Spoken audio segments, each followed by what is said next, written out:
ஆன்மீகம் ஜோதிட பலன்கள் சார்ந்த நிறைய விஷயங்களை நம்ம கூட பகிர்ந்து கொண்டு வர கோவை பண்டிட் விஜய் அவர்கள் தான் இன்னைக்கு நம்ம கூட இணைந்திருக்கிறாங்க. வாங்க பேசலாம். வணக்கம் சார். வணக்கம்மா. வணக்கம். வாழ்க வையகம், வாழ்க வையகம், வாழ்க வளத்துடன்.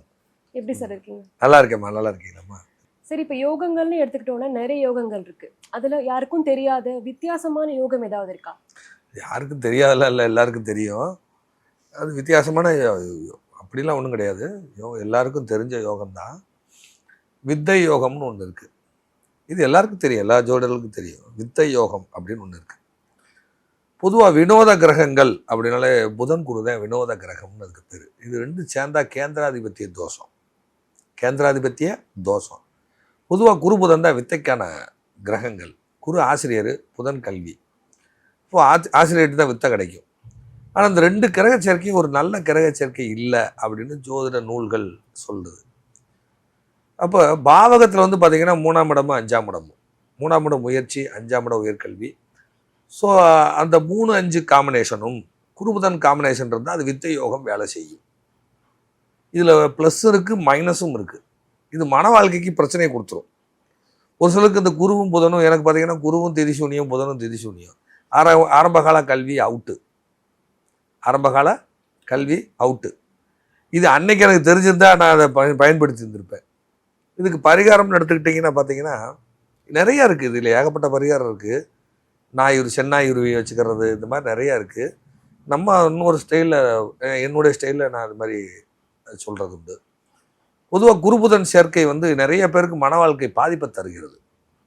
அதாவது அது மிதுன லக்கணம், கன்னியா லக்கணம், தனுசு லக்கணம், மீன லக்கணமாக இருந்து அல்லது சதுர்த்தசி திதியில் பிறந்தவர்களுக்கு இந்த குருபுதன் சேர்க்கை, இது வினோத கிரக சேர்க்கை, அவங்களுக்கு கேந்திராதிபத்திய தோஷமாகி மன வாழ்க்கை பாதிப்பை தருகிறது. ஒரு தெரிஞ்சவங்க, நமக்கு தெரிஞ்சவங்க ஒருத்தவங்க, அவங்க ஜாதகம் லக்கணம் வந்து கன்னியா லக்கணம்னு நினைக்கிறேன். ஜாதகப்படி லக்னாதிபதி நீசம், குருவும் நீசம். அதனுடைய திசை வரும்பொழுது மன வாழ்க்கையை கழட்டி விட்டுருச்சு. அந்த புதன் திசை வரும்பொழுது மன வாழ்க்கையை கழட்டி விட்டுருச்சு. அதுக்கு முன்னாடி நல்லா இருந்தது அவங்க மன வாழ்க்கைங்கிறது. ஆனால் அவங்க சேர்ந்து வாழ்ந்தாங்க. சண்டை போட்டுக்கிட்டு இருந்தாலும் சேர்ந்து வாழ்ந்தாங்க. சண்டை போட்டுக்கிட்டு இருந்தாலும் சேர்ந்து வாழ்ந்தாங்க. நாகப்பட்டினத்துக்காரங்க அவங்க. சண்டை போட்டாலும் சேர்ந்து வாழ்ந்துட்டு இருந்தாங்க. அவங்க ஆஸ்திரேலியாவிலேருந்து பாருங்கள், கரெக்டாக அந்த புதன் திசை வரும்போது கணவனை பிரிஞ்சுட்டு வெளியில் வந்துடுறாங்க. சின்ன சின்ன குழந்தைங்க, ரொம்ப 2 வயசு 3 வயசு. அந்த குழந்தைகள் அப்போ முதல் வாழ்க்கை, மன வாழ்க்கை நல்லா இருந்தது. இது ரெண்டுமே வினோத கிரக சேர்க்கை. இது வந்து கேந்திராதிபத்திய தோஷம்னு இதுக்கு பேர் உண்டு. இந்த மாதிரி இருக்கிறது வந்து, ஆனால் இது ரெண்டும் சேர்ந்த வித்தை யோகம். நல்ல நாலேஜ் இருக்குது, நல்ல படிப்பு இருக்குது, எல்லா வித்தையும் கொடுத்துருச்சு. ஆனால் மன வாழ்க்கை கை வச்சிருச்சு. நான் வந்து இதே மாதிரி ஒரு கிரக சேர்க்கை, ஒரு ஜாதகம் வந்தது. அவங்களுக்கு திருமணம் வந்து ரொம்ப வீக்காக இருந்தது. 7ஆம் இடத்துல குரு புதன் சேர்ந்துருச்சு. நல்லா படிச்சிருக்காங்க, நல்லா இருக்காங்க. கோதண்ட விருட்சம் அப்படின்னு சொல்லக்கூடிய மூலிகையும், திருநீற்று பத்தரி அப்படின்னு சொல்லக்கூடிய மூலிகை, இது ரெண்டையும் வந்து ஒரு வெள்ளி தாயத்தில் அடைச்சி போட்டுக்கோங்க. இதான் உங்களுக்கு சொன்ன பரிகாரமே. ஸோ திருமணம் முடிச்சு போயிட்டாங்க. நல்லா படிச்சிருக்காங்க. பொதுவாக இந்த வித்தை யோகத்துக்கு வந்து கிரகமே குருபுதன் தான். பாவகத்தில் 3-5. ஆனால் இது வந்து வித்தையை கொடுத்துருது, யோகத்தை கொடுத்துருது, அந்த கல்விக்கான வித்தை எல்லாமே கொடுத்துருது. நிறைய ஸ்கூல் வச்சுருக்கவங்க ஜாதகம்லாம் பார்த்தீங்கன்னா இது இருக்கும். இது பெண்ணுக்கு இருந்தாலும் சரி, ஆணுக்கு இருந்தாலும் சரி, இந்த நான் சொன்ன அந்த 4 லக்கணம் வந்துருச்சுன்னா சிக்கலாயிரும்.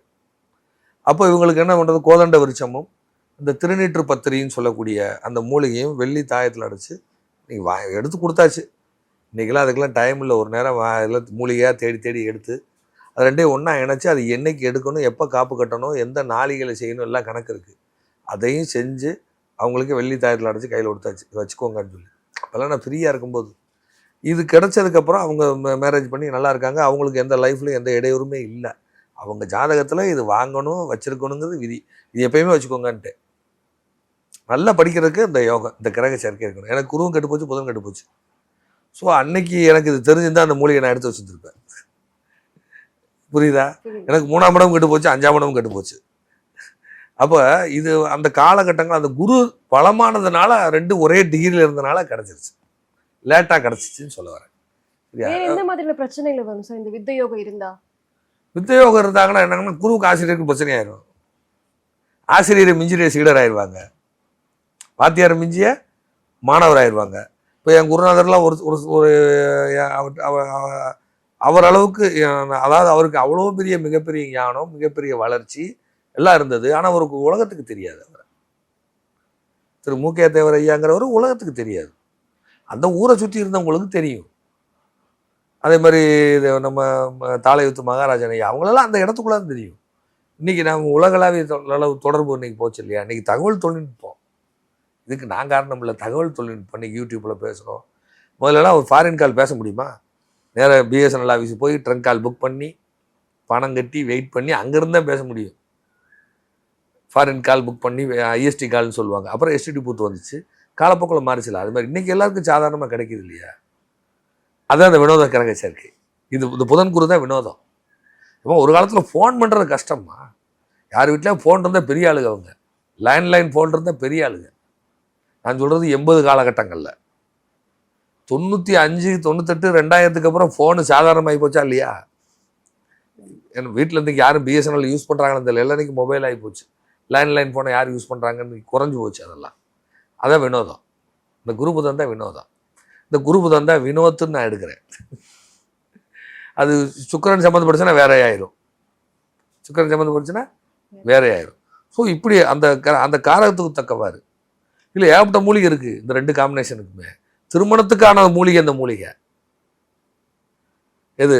கோதண்ட விருட்சமும் இந்த பத்திரின்னு சொல்லக்கூடிய அந்த மூலிகையும் அது வந்து திருமணத்துக்காக கொடுத்தது. இது கல்விக்கு வேற, ஒவ்வொன்றுக்கும் வேற. அது எந்த பாவகத்தில் இருக்குது அதுக்கு தகுந்த மாதிரி மாறிடும், மூலிகை மாறிடும். ஒரே பூமி தான்மா. செம்மண் பூமி இருக்குது, களிமண் பூமி இருக்குது, கடற்கரை மண் இருக்கா இல்லையா? மண்ணில் எத்தனை வெரைட்டி இருக்குது. வண்டல் மண் இருக்குது, கிணத்து மண்ணுன்னு கிராவல் மண்ணுன்னு எடுத்து கொண்டு கொட்டுறோம். மண்ணுக்கு மண்ணு மாறுபடுதில்ல. அதே மாதிரி சீனா களிமண் எப்படி இருக்குது, வித்தியாசமாக இருக்கா இல்லையா? சீனா மண் அது மாதிரி தான். என்ன சார் பரிகாரம் இருக்குது இதுக்கு? இந்த ஒன்றை தவிர நிறையா இருக்குது. சரஸ்வதி யோகம்னு பேர்.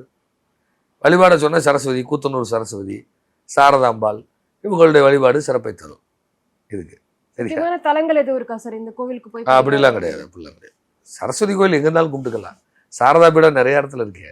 சிருங்கேரியில் இருக்குது. ஏன் நம்ம கூத்தனூர் சரஸ்வதி இருக்குது. கோயம்புத்தூர்ல ரேஸ் கோர்ஸில் பார்த்தீங்கன்னா அங்கேயும் சாரதாம்பாள் கோயில் இருக்குது. சாரதாங்கிறது சரஸ்வதி தான். கொல்லூர் மூகாம்பிகா இருக்குது. இந்த வித்தை யோகம் இருந்தால் ஜாக்கிரதையா இருக்கணும் அப்படின்னு ஏதாவது இருக்கா சார்? இல்லை மேரேஜ் லைஃப்பை டிஸ்டர்ப் பண்ணுதுமா. நான் சொல்கிறேன், நீ கேளுங்க. குரு வாத்தியாருமா, புதன் மாணவம்மா. புரியுதா இல்லையா? இவன் பேரறிவு. இது அறிவை கொடுக்குற நிலையில் இது இருக்குது குரு. இவர் அறிவை கொடுக்குறவர். இவர் அறிவை வாங்கித்தான் பயன்படுத்தணும். புதன்கிறது அறிவை வாங்கி பயன்படுத்தக்கூடியது. குருங்கிறது அறிவை கொடுக்குறது. அதனால குருநாதரை உன்னதமாக சொன்னாங்க. இந்த 2 கிரக சேர்க்கையுமே பார்த்தீங்கன்னா குருவை மிஞ்சிய சிஷியர்கள் இருக்காங்க, குருவுக்கு எதிராக செயல்படுறவங்களும் இருக்காங்க. குருவே மாணவனுக்கு துரோகம் பண்ற குருவும் இருக்கு. துரோணாச்சாரியர் ஏகாலவன்ட்ட கட்டவரில் கேட்டாரா இல்லையா? அவர் யார் சொல்லி கொட்டாருங்கிற கதைக்கெல்லாம் போக வேண்டாம். குருநாதரே மாணவருக்கு துரோகம் செய்கிற குருநாதர் இருக்கிறாங்க. மாணவரும் குருநாதருக்கு குரு துரோகம் பண்றவங்களும் இருக்காங்க. ஒருத்தர் ஜோசியம் படிச்சிட்டாரு எங்க ஊர்ல.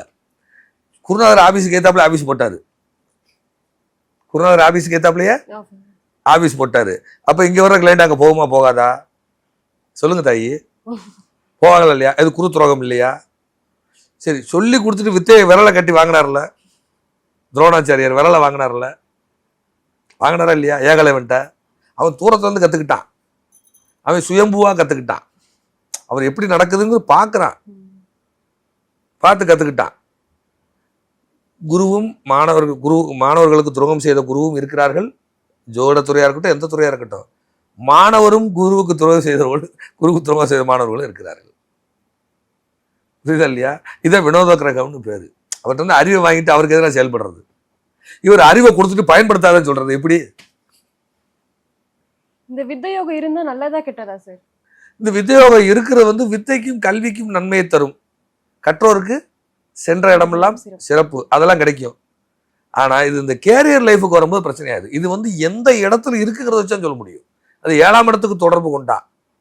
ஒரு கன்னியாலக்கண ஜாதகம், இதே மாதிரி கன்னியாலக்கண ஜாதகம் 7ஆம் இடத்த புதன் நீசம், குருவும் நீசம்.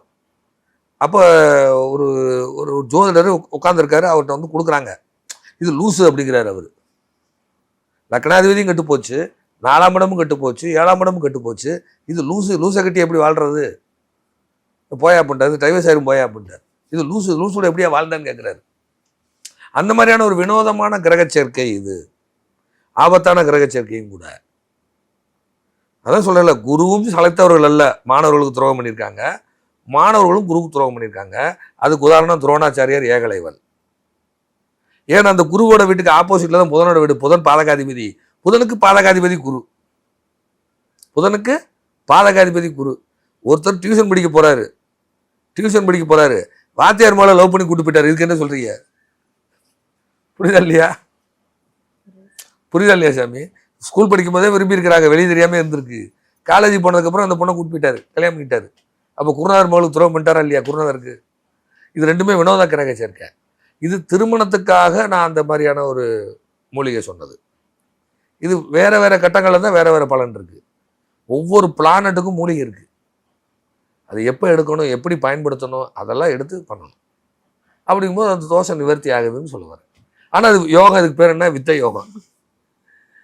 புரியுதா? வித்தை யோகத்துக்கு பாவகம் 3-5 காம்பினேஷன்.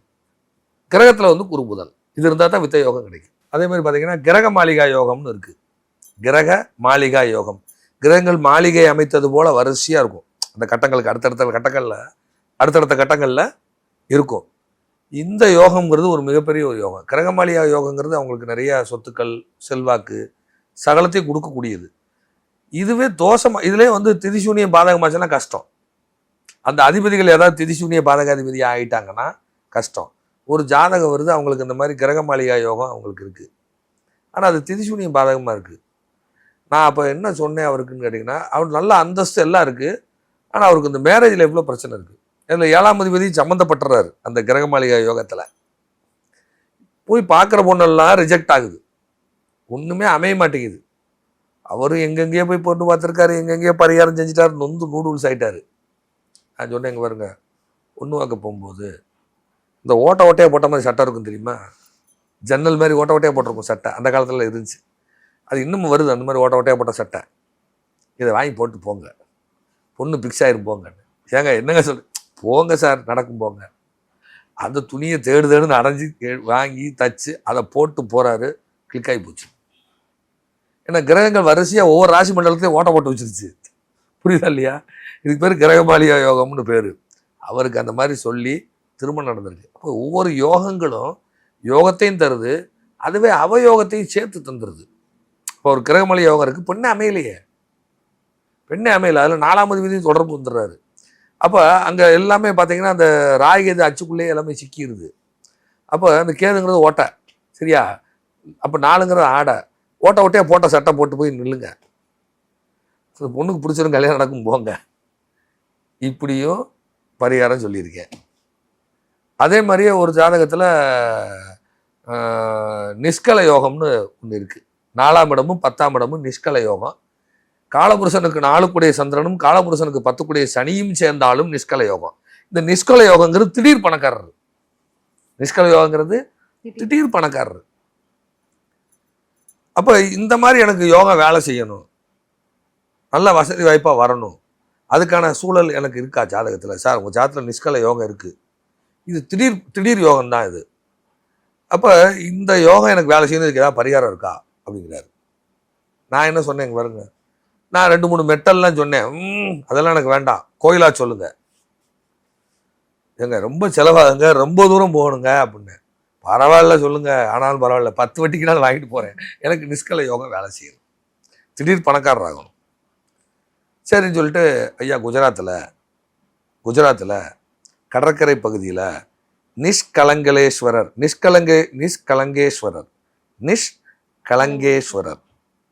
நிஷ்கலா ஈஸ்வரர் இப்படி ஒன்றா எடுத்துக்கலாம். அங்கே சனிக்கிழமை திங்கக்கிழமை 2 கிழமை அங்கே இருங்க. சனிக்கிழமை போய், அது வந்து கடலுக்குள்ளே இருக்கும் அந்த கோயில். காலையில் சூரிய உதயமானோடனே கடல் தண்ணி பூரா வத்திரும். சாயந்தரம் ஆச்சுன்னா கடலுக்குள்ளே போயிடுவார் அந்த சிவபெருமான். ஸோ அவரை போய் பிரார்த்தனை செஞ்சுட்டு வாங்க, உங்களுக்கு நிஷ்கல யோகம் வேலை செய்யும் போங்க. நிஷ்கல யோகம் வேலை செய்யும். இதை போய் செஞ்சுட்டு வந்ததுக்கப்புறம் அவர் இந்த இயற்கை வேளாண் உரம் அது சம்மந்தமான ஒரு ரிசர்ச் அவர் பண்ணிக்கிட்டு இருந்தவர். அதுக்கப்புறம் யூஎஸ் போய், இதில் நான் சொல்லி கிட்டத்தட்ட 7-8 வருஷம் இருக்கும். யூஎஸ் போய் அங்கே போய் அதில் பெரிய டாக்டர் பெரிய பெரிய கம்பெனிகளில் வேலை கிடைச்சி நல்ல ஒரு பெரிய நிர்வாகத்தில் இருந்து அந்த கம்பெனி அவருக்கு நிறைய பணம் கொடுத்துருக்காங்க. இயற்கை வேளாண்மை பற்றி அக்ரி படித்தவர் அவர்.